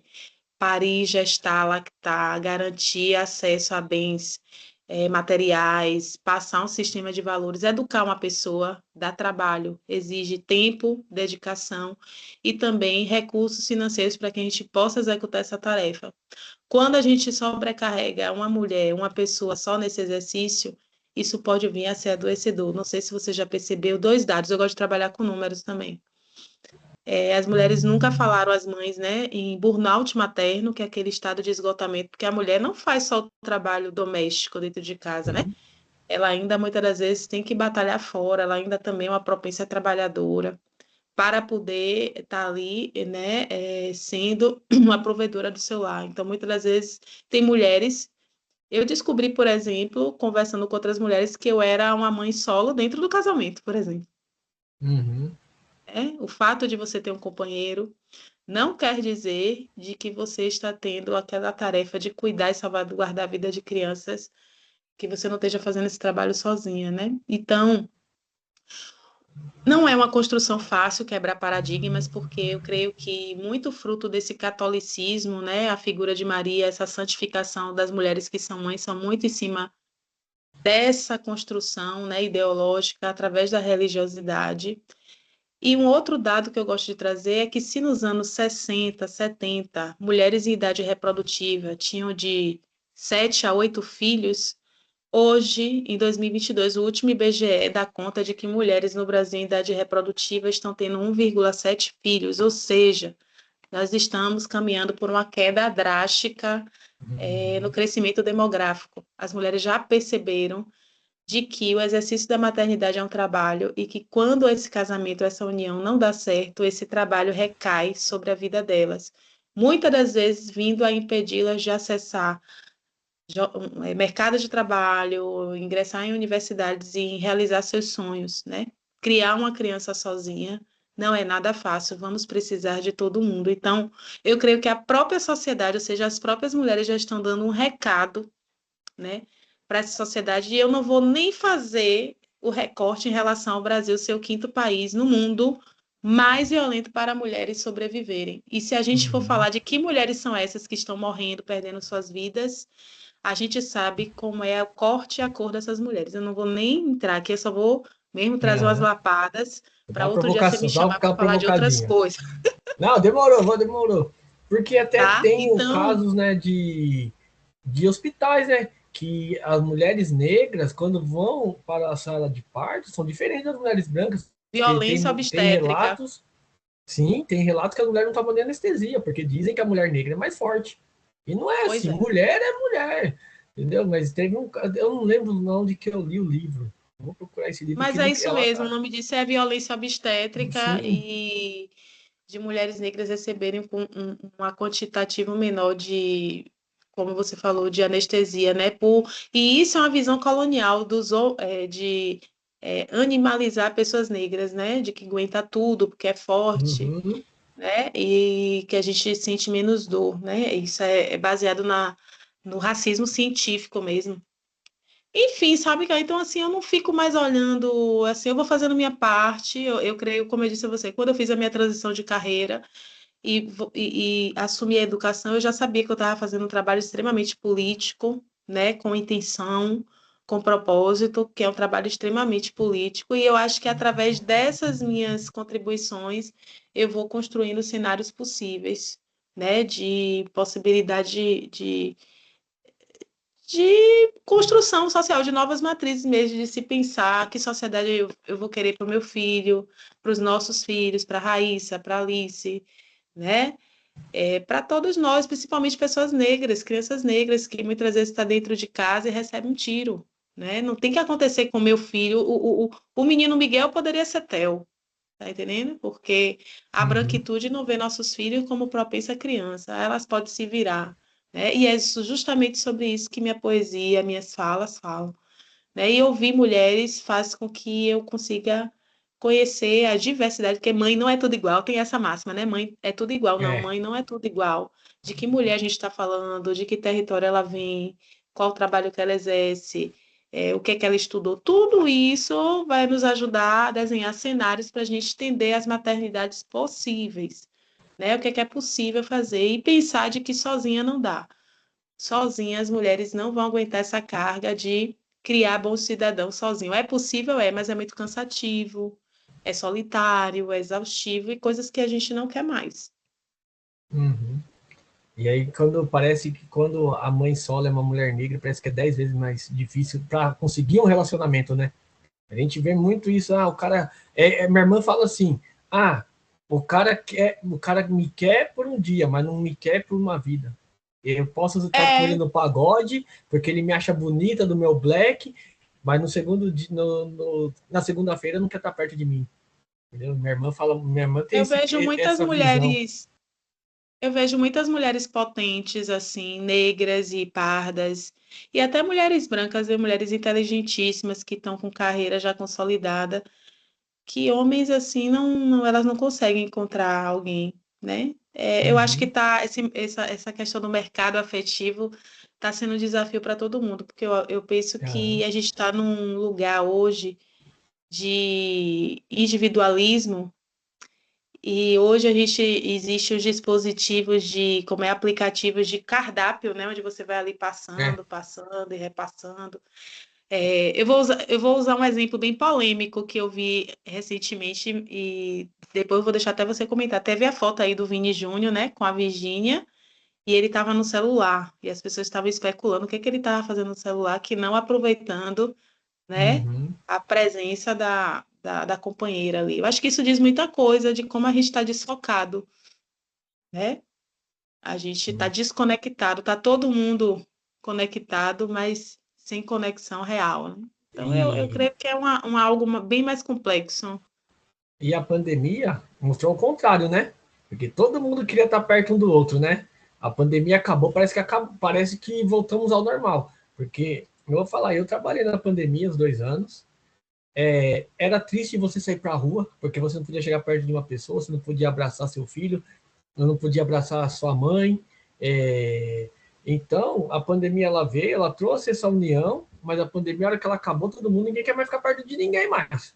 Mas eu sinto saudade do meu irmão que está longe. Aí acabou a pandemia, você vai falar pro teu irmão, eu não, tô nem aí para ele, sabe? E aí a gente teve essa conexão da pandemia, disso aí você falou, de estar perto, mas mesmo tempo estar longe. E a pandemia fez o contrário. A pandemia deixou todo mundo mais perto, mas a pandemia acabou, todo mundo ficou longe. Parece que a carência acabou. Não, só tô carente porque eu tô dentro de casa. Agora que eu tô, não tô nem aí. E é triste, a gente, minha irmã, quando a gente entra nesse debate, a gente vai longe falando sobre esse amor efetivo, que 90%, aí se você pegar a população, as mulheres que são separadas, mães solo, são negras. Ah, mas não, não é, mano, ela não escolheu ser solteira. Não, porque o cara, às vezes, que tá ali no corre ali, a gente fala, tem que tomar cuidado, mano, porque o cara tá ali na segunda intenção, né, nem na primeira, porque daí na segunda intenção dele tá branquinha. Puta, eu vou largar ela para ficar com a mulher loira que me dá atenção. Não é, mano, isso daí às vezes do homem, isso daí eu falo da vez do homem, é por status. Eu falava pra minha irmã, ela tava namorando. E aí ela foi rainha de bateria e rainha do carnaval. Acabou o carnaval, o cara sumiu. Eu falei assim, olha, ele tá por status. E ela ficava brava, sabe? Então a gente tem essa fala de homem também, que eu vou falar também, porque às vezes os caras querem status. Não quer uma companheira, não quer. Eu não quero ficar com a minha Eliane. Não, mano, não quero ficar com ela porque ela está acima de mim, sabe? Ela tem um conhecimento mais do que eu, porque tem muito homem que pensa assim, que não gosta de ficar com a mulher porque ela tem mais conhecimento do que eu, ela ganha mais do que eu, e outra, ela é mãe também, por que eu vou querer uma mulher assim? Não, não quero. E aí na hora do debate já é tudo isso daí que você colocou na mesa, entendeu? Essa provocação aí. Qualquer dia não vai trocar essas ideias, vai sentar aqui, não vai ficar só trocando ideia sobre isso, que isso daí não vai longe nós dois, viu? Vai. Tem muita coisa para poder desvelar disso aí. Uhum. E aí, estamos chegando ao final. Tem duas perguntas aqui. Uma é a segunda é mais, como que a gente fala? É mais íntima, né? Uma pergunta que a gente sempre deixa para o nosso convidado. E antes de terminar, você já teve em mais de 11 antologias importantes ao lado de nomes fortes, como Elisandra Souza. Qual o conselho que você dá para a mulher negra periférica, muitas vezes mãe solo, que escreve seus poemas em diários escondidos e ainda não teve a coragem de publicar as suas próprias histórias? Eu vou dar um exemplo de uma escritora aqui que eu conheci, a Regina. Ela também, no meio da pandemia, ela não sabia, ela começou a ser escritora, tímida igual você, que falou que não conseguia falar com ninguém, e aí ela descobriu a USP mais 60. Então ela escreveu, hoje ela participa de slam, e ela participa de dança, e eu falei para ela, isso porque a senhora ainda é tímida, tá? Não, cara, eu sou tímida. Você, imagina se não fosse. E aí, queria saber de você, como que é essa, você tem essa visão depois dessa trajetória maravilhosa aí? Eu também, assim, eu sempre escrevi para mim, às vezes botava, guardava no e-mail, nos meus cadernos, e foram mulheres, né, negras, nas esquinas virtuais, eu costumo dizer isso, que me convocaram para participar de antologias. E aí, quando surgiam aquelas chamadas pelo Instagram, uma chamava a outra, vamos juntas e tal. E é isso, a gente tem. Quem não sabe uivar não vai encontrar sua matilha, né? Eu gosto sempre, sabe, Caio, de me juntar com pessoas que vão me elevar. Eu não estou falando de interesse, estou falando de aprendizado. Eu estou falando de pessoas que me elevem, que vão Minha me avó trazer sempre falou isso para mim. referências, que vão, muitas das vezes, ver algo em mim que eu não vejo. Digo, pô, você poderia fazer isso aqui, cara, você tem tudo a ver com isso aqui, né? Eu acho que o meio, as pessoas que a gente está, elas podem nos potencializar muito ou nos deixar onde a gente está. Claro que tem pessoas que, às vezes, você troca ideia, vê aquilo nela, e se ela não estiver pronta, isso acontecia muito comigo. Tinha muita gente, meu Deus, porque você está nessa empresa, você está inteligente, era para você estar ensinando. Eu ouvia isso de muitas pessoas, mas eu precisei passar por um processo de maturação pessoal, e isso aconteceu para mim através do meu filho, mas eu não creio que nenhuma mulher tenha que passar pela maternidade para poder descobrir o seu propósito. A gente está numa sociedade de coaches, né, onde as pessoas dão respostas prontas para tudo, fórmulas mágicas para se alcançar algum objetivo. E o que que acontece? A gente não se ouve, a gente não se conhece, né? Por exemplo, algo que pode ter dado muito certo para você, Caio, pode não dar para mim, porque eu sou uma pessoa diferente de você, eu vivo num contexto diferente de você. Uhum. Como eu disse, eu posso me inspirar, mas eu não posso copiá-lo, porque você é uma outra pessoa, é uma outra realidade, é uma outra cosmovisão, ou seja, visão de mundo. Uhum. E o que eu percebo é que hoje as pessoas querem respostas prontas. Outra coisa, a gente quer tudo para ontem. Tem uma frase do Steve Biko que eu gosto muito, que ele diz que a revolução não é um evento, é um processo. E a nossa revolução pessoal também. Eu poderia achar que com Uhum. 40 anos eu digo, eu já tenho 40 anos, vou fazer isso para quê? Que nada. E sonhos não envelhecem. Essa senhora, essa jovem senhora de 60 a mais, né? O Brasil ele está passando por um processo de envelhecimento também. As pessoas estão ficando mais longevas e com mais saúde. Eu acho que sempre é tempo de se resgatar sonho. O que é que faz seu olho brilhar? Comece a se observar como é que você se sente nos espaços. O que é que as pessoas lhe fazem sentir? Eu acho que foi isso que eu comecei a dar vazão, né? Olhar para dentro, que a gente olha muito para fora. A gente olha muito para as telas, a gente olha muito para a Uhum. vida do outro e não olha para a gente. E eu acho que o primeiro passo para a gente realizar o que quer que seja, sob o ponto de vista de sonhos e desejos, é olhar para dentro, é sentir o que o seu coração emana, como é que ele vibra, como é que ele se felicita, que a gente é tão, às vezes, forjado na dor, né? Na escassez, e às vezes tem coisas que não é só dinheiro, não é só, sabe? É sobre isso, é a gente ter paciência com a gente mesma, a gente está num mundo imediatista, que tem que ser tudo para ontem, né? E é um processo, não é um evento. Uhum. A gente precisa acalmar o coração no sentido de saber e caminhar passo a passo, caminhar dia a dia, né? É isso que eu penso. Eu acho que ainda tem muita coisa para realizar. Eu mesmo sempre sonhei ser uma atriz de teatro.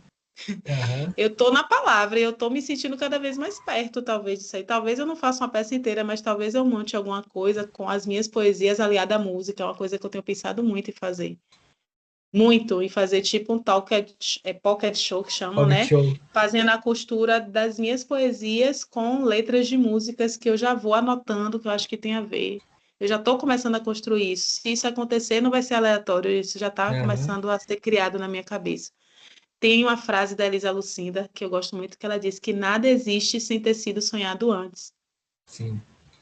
E é isso, eu acredito muito Forte. nisso. Só que a gente está sendo silenciado pelo celular, pelo streaming, né? Pela Uhum. Virgínia, pela Copa, né? E você, o que é que você ouve, né? O que é que o seu coração lhe diz? Você está pronto para ouvir? Está pronto para executar? Está pronto para pagar o preço? É isso. Que da hora, né? Ah, falei para você não se emocionar que eu vou chorar junto com você, viu? Então você não chora não, que eu sou chorão. Certo. Queria te agradecer, em nome do Projeto Afroleitura, da Raíssa e da Liga. Eu que agradeço. Elas estavam aqui para terminar, Helene. O Projeto Afroleitura trabalha para emancipar através do livro.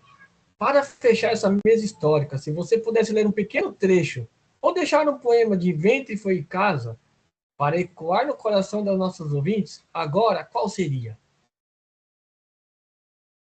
Só um momentinho que eu quero começar bem para cima. Eu quero deixar uma palavra de esperança para vocês, sabe? Para mim foi um prazer estar aqui. Eu estou muito honrada, estou muito feliz mesmo. Você tem um trabalho incrível, suas filhas são duas bênçãos. Mande um beijo meu para elas. Eu creio que as pessoas falam assim da maternidade, mas a maternidade e a paternidade é uma missão também, né? E veja Aham, como essas pessoinhas mudaram a nossa existência, né? sim. Ressignificaram a nossa existência diante da vida. Meu filho me fez menos covarde, né? Eu me sinto mais fortalecida para poder enfrentar a vida mesmo. Aham. Eu vou E eu contar. queria agradecer mesmo a você por ter me chamado para poder fazer esse programa. Eu estou muito honrada mesmo, estou muito feliz.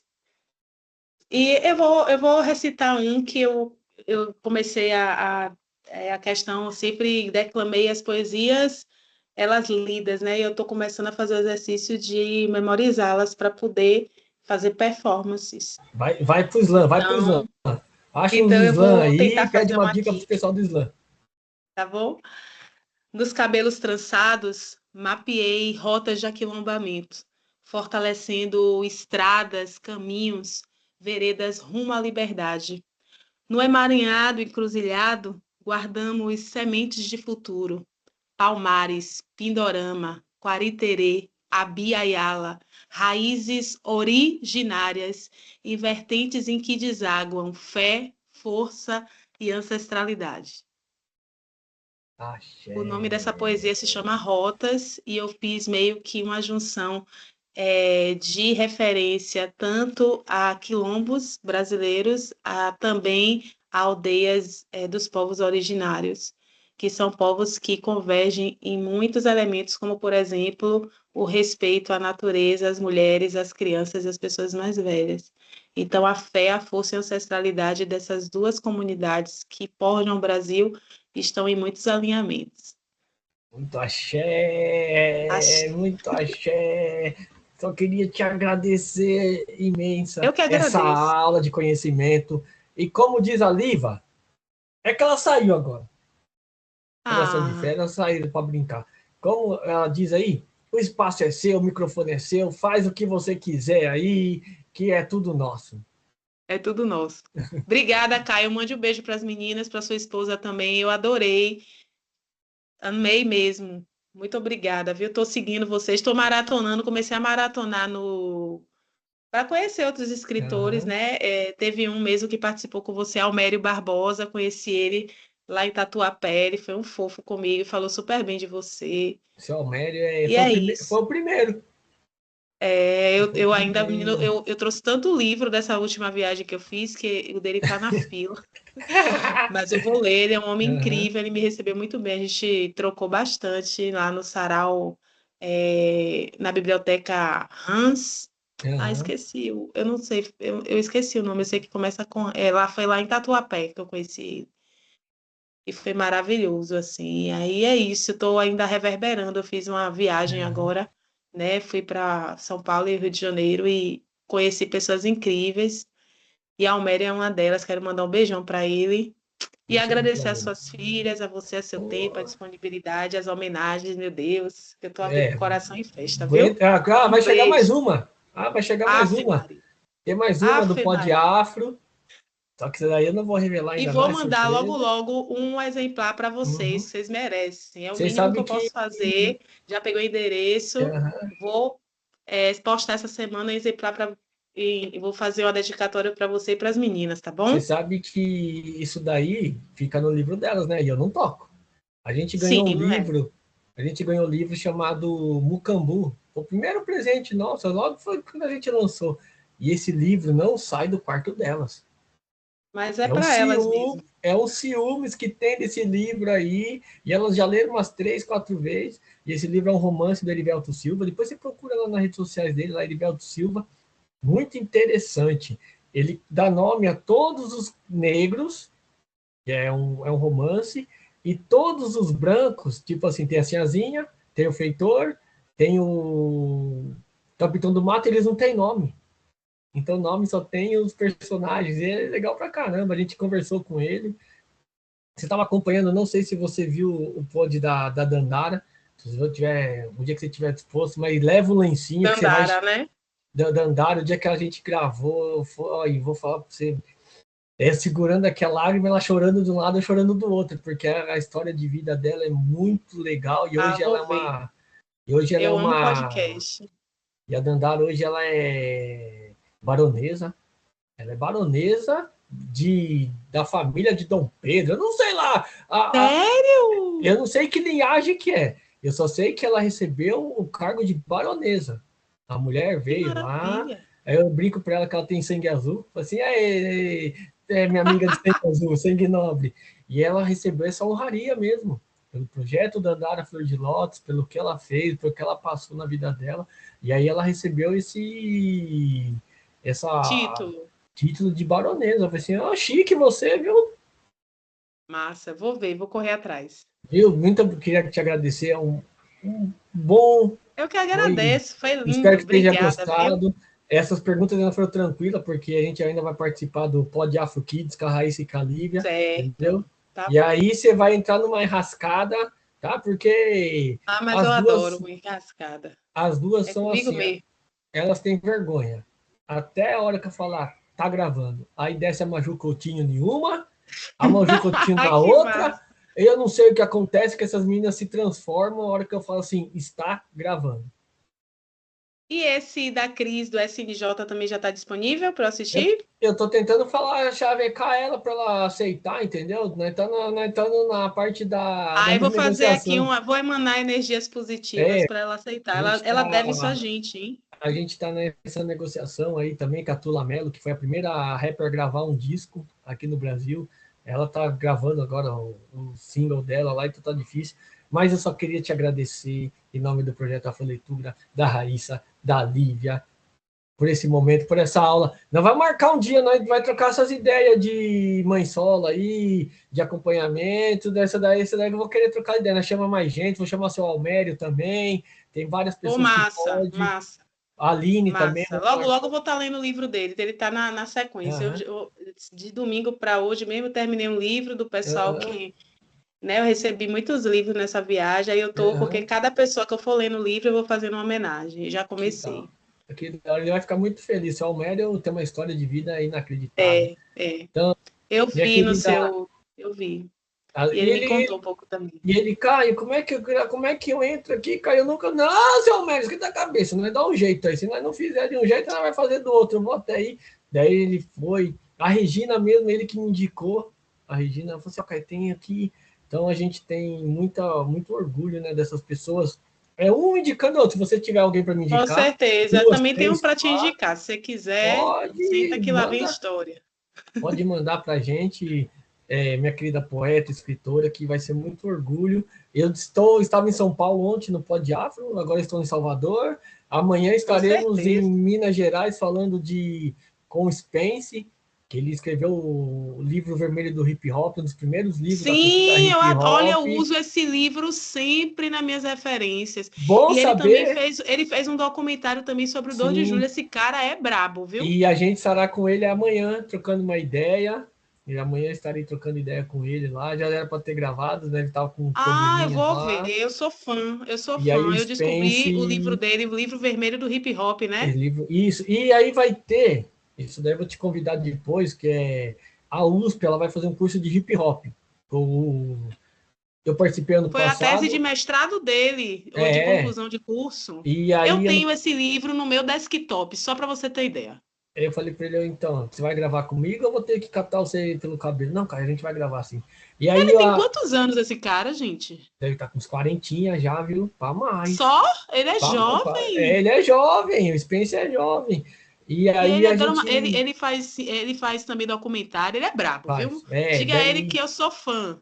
E aí a gente vai ter um curso da USP Hip Hop. Aí eu vou te mandar para você participar, que é o Botelho e Poxa, com o vai ser uma Jeff. honra. Esse livro Vai... dele eu tenho no meu desktop, porque quando eu falo sobre Aham, a cultura hip hop no Brasil, para mim é uma referência. Eu descobri com o Jorge Wilton, que é de uma aham. banda aqui de Salvador chamada Simples Reportagem. Eu vou Ele, te, quando faz as palestras, sempre indica esse aham. livro, e para mim é uma bíblia. Eu vou te mandar alguns, tipo, tem Rap é Educação, que é muito legal, tem o ABC do Hip Hop, tem uns livros legais. Na verdade, eu vou indicar um cara muito bom para você, que é o King Nino Brown, que é uma das maiores referências da cultura hip hop do Brasil. Ele é responsável de trazer a Zulu Nation para cá. A Zulu Nation foi a primeira ONG de hip hop do mundo, criada pelo África Bambata. Então ele escreveu uma carta para o África Bambata e ele trouxe para o Brasil. E é um dos caras que tem o maior acervo literário, né? À toa que metade do acervo dele está na PUC Campinas. Porra, brabo, mano. Que Aí eu massa. vou passar o contato, você troca ideia com o Nino Brown, fala assim, eu quero uns textos, quero aí, vamos gravar para você vir aqui para Bahia, e ele vai gostar pra caramba. Então, Helene, Massa, só massa, queria te massa. Você vê, né? Que agradecer. mundo pequeno. A gente fala assim, todos os negros somos irmãos. É tudo É, irmandade, é tudo porque sempre um liga o outro. Então, é verdade. Obrigado, Caio. e Obrigado aí mesmo. tem um outro presentinho para você colar na parede, tá? É simples, é Sério. humilde, é feito de coração. Mas aí eu vou deixar você na expectativa para você ver o que será. E não adianta ir nos outros podcasts para ver, não, tá? Porque tem lá, tá? Mas o seu é especial, assim como todos que nós fizemos. E a gente vai mandar para você com muito carinho. Ô, Espero um querido, dia, obrigado. espero um dia a gente se encontrar para a gente fazer essa entrevista Por favor, pessoalmente. quando vier a Salvador, não esqueça de me mandar um alô, que eu vou te mostrar a cidade fora do cartão postal. Eu vou dizer uma coisa, uma vez eu fui para Salvador, primeira vez, e aí tem um amigo meu, eu não vou falar o nome dele, e ele nunca tinha ido à praia. Ele morava dentro de uma caverna. Ele foi no fórum de hip hop, e aí eles escutavam o mar. Aí nós perguntamos pro cidadão onde fica a praia. O cara falou assim: é logo ali. Mas o logo ali de vocês é uns 10, uns 2, 3 quilômetros, né? E aí nós chegamos na praia lá e ele saiu correndo e pulou assim, né? E voltou se coçando assim, tal. Assim, o que foi? Na época ele me chamava de Mano Todinho. O que foi? Ô, Caio, eu pulei ali, mano. Ó, tô me coçando todo, olha meu cheiro. Eu falei assim, não, mano, aquele ali é o esgoto, parceiro, é o mar lá, mano. É sério isso? Até hoje, quando eu falo pra ele, ô, vamos pra praia, ele, não vou nada, mano, pulei no bagulho errado lá, mano, o cara lá me falou que o bagulho, esse é o maior tamanho do mar, você não viu o mar ali? Mas eu nunca fui, cara, eu moro numa caverna. Que figura, viu? É uma figura. Então, eu só queria te agradecer em nome do Projeto Afro Leitura. Muito obrigado, muito axé, parabéns pela sua Axé trajetória. pra gente. E aí, Prosperidade aí. Sucesso no seu projeto. esperamos se encontrar pessoalmente para dar aquele abraço, para entregar o nosso. Não vou falar o que é. Então, família, foi mais um aí, Pod Afro, com a minha amiga, escritora, poeta. Então, antes de terminar, as redes sociais, como conseguir os Ah, livros, passa as certo. Eu uso informações. muito o Instagram, @Elenia Cardoso, ELENIA Cardoso com S. Manda o direct, peça Uhum. seu livro, a gente manda para todo lugar do Brasil e do mundo. Demorou. Então, depois a gente vai fazer lá na descrição do vídeo, vai ter o contato dela lá. Só queria agradecer mais uma vez nosso patrocinador Pizzaria e Batataria Cristal, Fogaça Regina, Estudo Build da Renatinha, Mundo do Chaveiro, Restaurante Nova Vida, Cabe Design, DJ Cut Mendes. Foi mais um aí, família, mais um Pod Afro. Espero que vocês estejam gostando. Então já sabe, faz igual a Liva. Curte, comenta, compartilha, faz tudo lá. Deixa seu like para que mais pessoas possam conhecer essa aula e teremos mais novidades do projeto Afro Leitura. Tamo junto. Curta, comente, compartilha. Muito obrigado de coração. Fui! Pod Afro, o seu novo podcast. Pod Afro!